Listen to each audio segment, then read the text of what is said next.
watching JKL, brought to you by Telkom, moving with you. Celebrating our heritage, we are stepping into a bold new future. Join us. Telkom, moving with you.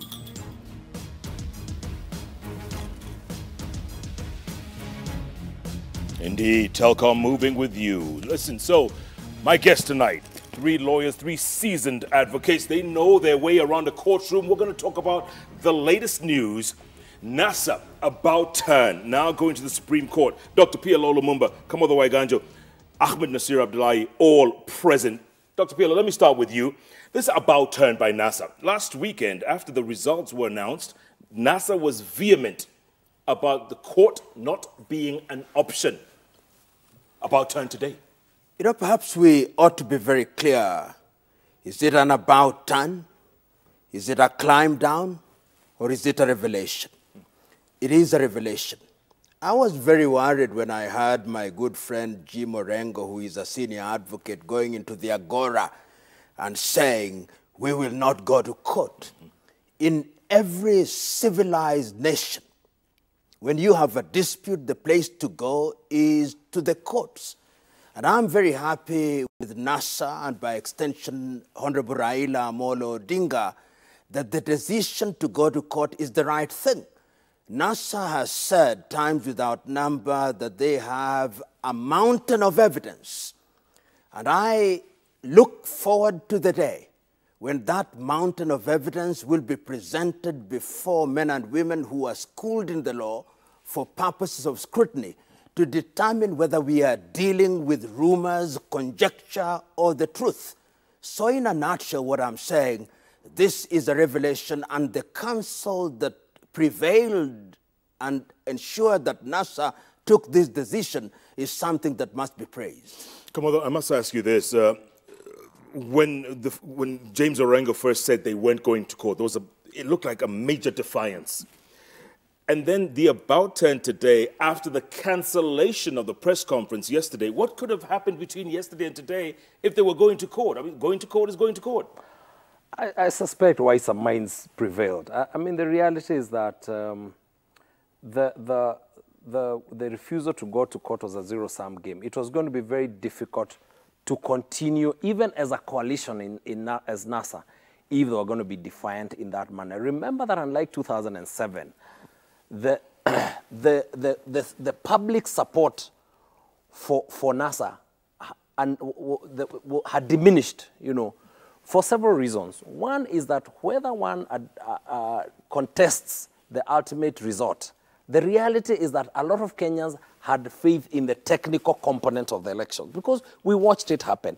And even if you recognize that there were challenges here and there, most people recognize that the technical aspects of the elections were right. Number two is that the presidential result very much reflected the national, political boundaries, so that the Jubilee win was reflected not just in the presidency, but even in the other races. So in a sense, the country was sort of coming to terms with the reality that maybe Jubilee did win. And those who had a problem with the technical components of the election, the only way to resolve that is through a technical process. The only way to do that is to resolve that through the court. So I think wiser minds prevailed and said, I think, one, for closure, and secondly, because we need to affirm our young institutions. We are still a very young democracy. It's important that we continue to grow the Supreme Court and other institutions. If we delegitimize them at this point, then where do we ask the country to go? So it's a good thing that wiser minds prevail. Yeah. Grant Muller, you were there in 2013, Supreme Court. You were there. You might be called the next couple of days to be in part of this. And the question I'm asking is, isn't this deja vu all over again? No, but I think, you have to understand or ask the question, what other options were left for Raila and his team? They had nowhere else to go. The international community, literally give them a red card. Kenyans are not for, demonstrating daily on the streets. The narrative they are telling people that, either computer problem or their votes were stolen. You can't tell the same narrative over and over again. So what option is left? The only option that's left for them is to come to the Supreme Court. And as my good friend PLO rightly said, The Supreme Court is not a place where you tell stories or where you peddle rumors. The Supreme Court is a place where, for you to succeed, you have to bring, a tight, waterproof case. And I think that's what they will face when they come to the Supreme Court. I don't know the evidence. I don't know what they will say. But I think, just like 2003, it's not... they will be surprised. They will be disappointed again if they expected the Supreme Court to give them what they wish or hope to be given. No, it's a trial by 7 of our best, judges in this country. It's a trial that's shot for 14 days, and so they will face, a very difficult case. Let me pick up on that. PLO. It looked like NASA flag bearer Raila Odinga was addressing the Supreme Court directly, saying, you have a chance to redeem yourself. What does that mean? Jeff, you remember we have sat here times without number. And I said at one time that when you go into an election, be Shakespearean, reason with the worst, expect defeat and celebrate victory when it comes. Once again, I think that what one does when one approaches a court of justice is to present the evidence that you have, use the best lawyers that you have, and let the court make a determination. To tell the court that we are giving you an opportunity to redeem yourself is not politic. And my own view is that one can understand where Honorable Raila is coming from, but I believe that he believes that this time round, if they have the evidence, then they will have their day in court. But the most important thing, and it must never be forgotten, a court of law is moved by the evidence that is availed to it, and not, as I've said, by conjecture, not by rumors. The last time I heard, and this was from my good friend G. Morengo, that we are not going to court, we are going to the court of public opinion. No. The court of law, as my good friend Ahmed Nasir has said, is a court that is composed of men and women who are schooled and learned in the law. And they are going to look at the factual position as tested against the law, and they are going to make their determination on that basis. But wisdom has always taught us, don't dare a court of law. But as you rightly, it is a very patronizing statement, made by Raila, that the court, for it to redeem itself, must rule in his favor. And courts normally don't do that. Courts, as everybody knows, rule according to the evidence. But that's the same philosophy, that informed Raila's, campaign or even his electioneering period. That, if I lose, I have lost because it will be rigged. If I win, it's because it has not been rigged. And it's that same philosophy is bringing it to the court. And you see, these are positions he crafts unilaterally, wants the court or the electoral body to agree with, and that's not the way things are done. Yeah, come on, real quick. The international observers, to a person, if you will, more than 400 of them, 9 international observer missions from the AU to the EU, the Carter Center, NDI, to a person, they said this was one of the freest and fairest elections they ever covered. Could there have been some pressure? Could NASA have been succumbing to some pressure? I don't know, but remember that in the last 1 year, and it's good to give credit where it's due, courtesy of a lot of the push by NASA itself in the period leading up to the elections, there were very many places we tightened in our electoral system, including NASA pushing for an electronic system, the EVIDs, which, by the way, no one has complained about, and it was the most critical aspect of our election, the fact that you could no longer ballot staff. The fact that we now had a results transmission system, despite what has been said about them, the fact that we ended up even with a decision that said the elections, the presidential will be declared finally at the constituency. A lot of those reforms actually came courtesy of NASA. Now, for the international community, it was very difficult then to challenge that election when you could see that most of the traditional loopholes in this part of the world had actually been blocked. And in a sense, the problem now even for NASA became, if you're going to challenge this election, you need to find the point at which you're going to say the result was compromised. People forget, Jeff, that if you take the presidential election, for example, because it's important for us to keep telling people what happened. You know, there are a lot of experts, 34A, 34B, and it confuses people. This process was actually very simple. You go to your polling station, you vote. That, at the close of polling, people count votes there in the station. Those results are entered into a form called 34A. At the polling station, everybody's there. By that time, nobody knows who's winning. So actually, all agents sign that form. That form is then taken to the constituency, physically, together with the ballot boxes. Those forms are counted in the presence of everybody, because at that time, you don't know what the aggregate numbers are. That is what becomes Form 34B. That 34B is then collected and taken to Nairobi. So the results are actually not announced through the result transmission system.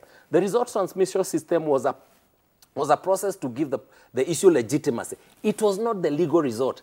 The legal result is based on the forms that were signed in the 290 constituencies. So if you're going to challenge this election, you have to be able to go to Kasipul Kabondo and show that the result in Kasipul Kabondo did not reflect the 34 A's that came from the polling stations, that constituency. If you are not able to prove that, the questions of the results transmission system and hacking are interesting, they're good drama, but they don't go to the legality of the result. That is what the international observers saw. That is the quality of an election in any first world country. Now, does that mean that it didn't have challenges? We will never know. We'll wait for the Supreme Court decision. For all we know, maybe there was compromise in particular constituencies, but it is very difficult to attack that election because of the reforms that have happened in the last 1 year. That is why a lot of people who were objective were able to affirm the result. And the only way to resolve is to bring evidence to show that there was an impeachment of that process. And Jeff, just what Koinange said, NASA or CORD or ODM litigated these matters, 21 cases in total with other NGOs, and I think that was a very good thing. And the intention was to ensure that all loopholes are sealed. And I remember I participated in a case joint with my good friend Ahmed Nasser on the Friday before the elections on Tuesday, where the issue was what is the mode of identification and the mode of transmission. So there is a sense in which when we demystify all these things, because it is very easy when you are speaking at a press conference to create an impression that there's something untoward. But when you begin to examine each one of these issues, and credit to NASA, in the Maina Kiai case versus IEBC, the court ruled that the results will actually be declared at the polling station. And that is what reigned supreme. So that what you see happening at the Bomas of Kenya is a technical arithmetic exercise of tallying. And that is why, therefore, the international community, the observers, both European, American, and local, are saying that when we look at the entire exercise, this exercise looks good, and we have no reason to question that this particular exercise was conducted in a particular manner. And one wants to see, and I would myself be very interested to see how NASA and the lawyers are able to craft and to demonstrate on the basis of evidence, not rumors, not conjecture, not drama, not melodrama, dry as dust law, to demonstrate that there was something untoward, and whether they will move the court to determine that the impact of those mishaps was such as to indicate that the people, the will of the people of Kenya was not expressed, because that is the unanimous test. Did the will of the people of Kenya, as expressed in the vote, justify the declaration of the winner? Dry as dust law. Indeed. No, as my learned friend has rightly said, there are two parties we should really credit for giving a lot of credibility to the elections we just had, NASA and the courts. They have done, NASA went to court so many times in order to ensure that the process is credible and certain doubtful procedures are clarified. And the courts, in almost 90% of the cases, agreed with NASA and set out a very clear and rigid procedure to be followed so that everybody knows how various important aspects of the elections will be carried. And I think it's to the credit, actually, of both the court and NASA that all those issues were clarified before the elections. And when we went to the elections, all those issues were no longer in doubt, to the satisfaction of NASA. as they pleaded before the courts. But did NASA spend too much time in the courts and forgot about campaigning? No, I think they had enough personnel. Some of them were in the court, some of them were campaigning. So we can't say they spent a lot of time in court. Okay. There was enough division of labor. Yeah, okay. Come on, though. If the court upholds the decision and says the president-elect and deputy, they're in, then what happens? There will be a swearing in a short while before the month of within the month of September, and then we'll proceed on. And I think for me, the danger about the statement that was made by the Prime Minister yesterday, today, I think one, let's affirm the Prime Minister's position, and I think this was Raila Odinga, the statesman, to recognize that this election is not just about him. It's not just about his team. It's also about the entire country. And I think saying we will go to court for whatever reason was a very pragmatic and wise thing. It was the statesmanly thing to do. I think the sad thing is that when you then start to imply doubt on the court, it is not helpful to bring closure to that issue. Because what you're saying, it's as if you're waiting. You're saying we are reserving our decision on the credibility of this matter, depending on whether this court will agree with us. You see, if you don't agree on the credibility, if you don't think the court can deliver judgment for you, then do not submit yourself to the court. You do not have the luxury of saying we're going to go through a judicial process, but the only way this judicial process can be resolved is if it is resolved in my favor. What I am hoping the Prime Minister is meaning is that when the decision is finally issued, it will be so well crafted, it will have proper reasoning so that it is acceptable even to the losers. It cannot be allowed to mean that unless you issue the decision in our favor, then you have no credibility. It cannot be the same that was said about the elections, that the only way we can lose is if the election is rigged. That is not helpful for this discourse about our elections. Okay, let's pick up on that, PLO. What if the Supreme Court overturns this decision? Then what? Of course, if the Supreme Court takes the view that the elections were not properly conducted and nullifies the election, then we will go into a runoff, one may say, between the top two candidates. And in that event, of course, we will have 60 days within which to do that, and Kenyans will have the opportunity to vote. And, of course, we'll have a president within 60 days who will be declared by the IEBC. If that were to happen, then that will be the process. But I think for the benefit of our viewers, yes, I think we need to tell them how the Supreme Court decides cases like this. Go on, walk us through It's a very simple case. The Supreme Court, you know, like when we were before it last time, for the Supreme Court to have nullified the presidential election between Uhuru and Raila, Raila had a simple task.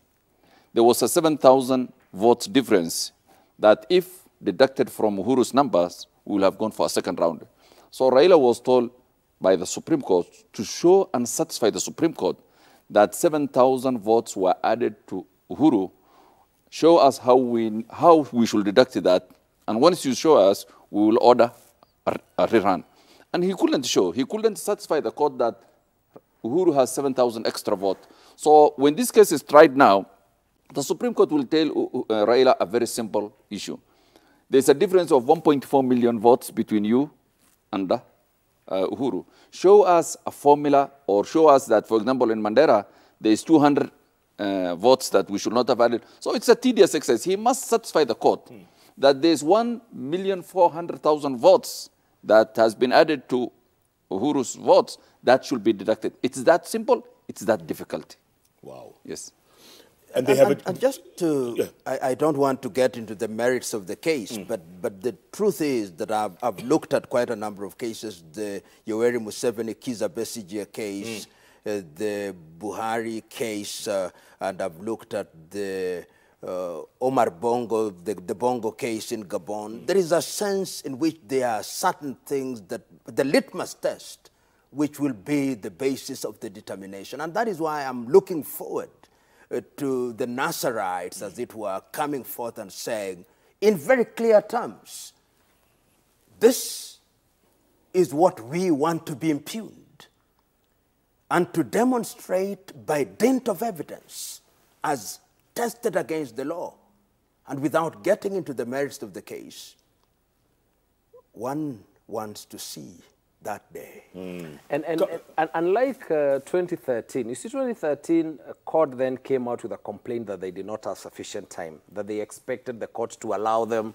certain space to file fresh affidavits. I think now everyone goes into this process knowing that the timelines are very strict. So what I am assuming is that by now, NASA is ready with all its evidence. Because I think the way the Supreme Court rules are is that you present your case with all the evidence that you're going to use in your case. So I'm hoping that by now, all the evidence that is required has already been prepared. The law has also even made it easier because the law now actually requires that IEBC must provide the parties that are going to be parties in the petition certain evidence within 48 hours of a dispute being declared. That makes it easier for the parties to come and make a case. I think what we must avoid is trying this as if we're trying a political matter and pushing arguments that are purely playing to the political base. We need to recognize that this is a legal process. The elections itself are a legal process. It's about compliance with the law. You need to be able to show that in the processes that IEBC carried out, there was a failure to comply. If you're not able to do that, or a lot of the issues that are raised, about hacking, about, unless you're able to show not only that it happened, but that it had a prejudicial impact on the election result, it really will not make a difference. So NASA has a responsibility, and they have said they have the evidence, and I don't doubt they have the evidence, to present evidence not to make a case to the public, but to make a case to those judges, that those judges should, like senior counsel says, remove the 1 million votes so that we can now have a rerun. If you are not able to do that, all that will be politics. So don't play to the gallery. No, not at all. Yeah. Because, and I saw this, and I've seen this, there is an attempt, particularly some bishop in one of the churches here, Bishop Oginde, gave a very good sermon, that in this country there is this thing that he called the dichotomy, the belief that there is black and white, and that in itself is misguided. What we are dealing with is that the Nazarites have their own truth, the Jubilees have their own truth, but the law has the law to deal with. And the judges will be moved not by the partisan positions, but by the law as the evidence as tested against the law. And that is why I would tell both parties, lower your expectations. The courts will not be intimidated. The court will not be impressed by melodrama and razzmatazz. The court will be moved by the evidence. Present the evidence. Stop press conferences. Let your lawyers go to court and argue their case, and a determination will be made. And prepare. Both parties must prepare their constituencies. Shakespeare was right. Prepare for the worst and hope for the best. William Shakespeare, oh my. Graham Muller, let me ask you this. As early as, I think it was day 1 or day 2, NASA flag bearer Raila Odinga came out and gave a press conference saying everyone who has won, from the MCA to the governors in NASA, should not accept the victories because it was rigged top down. They didn't do that. Is there a double standard here? Because no one has gone and surrendered their certificate. No, but you see, I mean, when they made that first statement, it was a very simple statement that said that, whereas he did not dispute the voting phase of the election in terms of, the biometrics and the first day of the election, he just disputed the second phase, that's the transmission. In other words, according to Raila and NASA, the transmission of the results from, the constituencies and from the polling station was hacked. And there was, something that was inserted according to them. And to the credit of IEBC and everybody else, it was decided that, okay, fair enough. You have said this system is hacked. Let us keep it aside. A manual tallying was done. That took several times, I think 3 or 4 days. And that's a tiring manual exercise, going through the form 34A, 34B to make the 34C. And the final result, as far as the public know, was that the result that was announced was as a result of the manual tally. Yes, that's what we were told as the public. Yeah.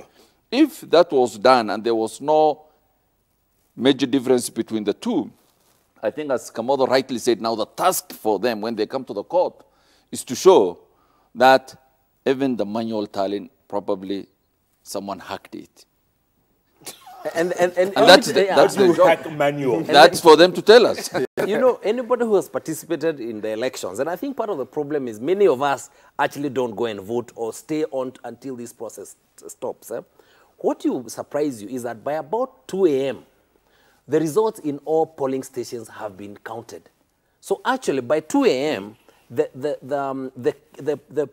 principal data, the raw data of the elections is already available and has been signed for. So by the time it comes in the morning to the constituencies, all we are doing is actually just completing, we're doing simple additions, you know. So that is why I'm saying that the burden on the party that says that this election is impeachable is a very high burden, because you will have to show, you see previously, and that is some of the problems of success. Previously, when the National Tally Center is where the results were finally declared, there was a space in between the constituencies and the national where you could impeach the credibility of the process. But because the process now starts at the devolved system, because now the constituency is the election devolved government, because the elections are declared there, the raw data is very easily verifiable. Once you confirm that that data reflects what was the result in the polling center, it is very, very difficult to then show that the result between the constituency and the National Tally Center was, because that's what you'd have to show, or that the additions were wrong. Right. So I'm just saying that the burden, because we crafted a good law, because the courts affirmed a good process, it has the responsibility on a petitioner is very, very high. Even if you take something, and that's why I said, even if you take something like the results transmission system, even if you are to show that there was a problem in that transmission system, I've had allegations about an algorithm. That is a problem for those of us from where I emanate from. But even if you are to show that there was a problem there, you can actually set it aside and say, that's all right. We don't have to consider that. Let us look at the manual process and then produce the result. I think the danger, let me tell you, Jeff, the danger of this conversation about rigging is that if you convince yourself as an electorate that the election is rigged all the time, then what you do is sometimes you don't have the time for self-reflection to say, where did we go wrong? What could we have managed differently? So that the next time you run the election differently so that you whatever victory.